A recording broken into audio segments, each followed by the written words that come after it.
Slaydga matn qanday qo'shiladi?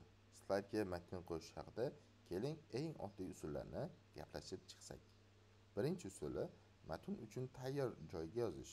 Misol uchun, yangi slayd qo'shganingizda u yerda click to add title, ya'ni sarlavha qo'shish uchun bosing degan yozuv bo'ladi yoki click to add text, matn qo'shish uchun bosing degan tekst bo'ladi.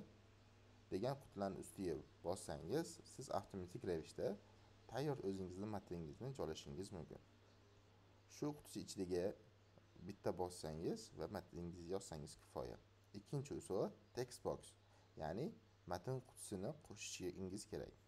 Agar istalgan joyga matn yozmoqchi bo'lsangiz, yuqoridagi menyudan insert, ya'ni qo'shish bo'limini tanlang.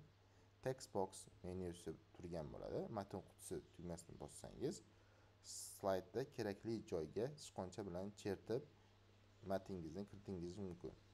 Qo'shimcha, matnni yozib bo'lgach, uni formatlash. Misol uchun, shrift o'lchamlari, rangini, qalinligini o'zgartirish uchun Home menyusidan font bo'limini tanlashingiz kerak. Matnga animatsiya yoki giperlink qo'shmoqchi bo'lsangiz ham buning imkoniyati mavjud. Agar bu darsliklar kerak bo'ladigan bo'lsa, yuqoridagi darsliklarda ushbu mavzularni tanlab, yana boshqatdan o'qishingiz mumkin. Xulosa, PowerPoint slaydiga matnni qo'shish uchun tayyor matn qutisidan foydalanishingiz mumkin yoki insert bo'limidan text bo'limini tanlab turib, xohlagan joyingizga matn qutisini olib borib qo'yishingiz mumkin.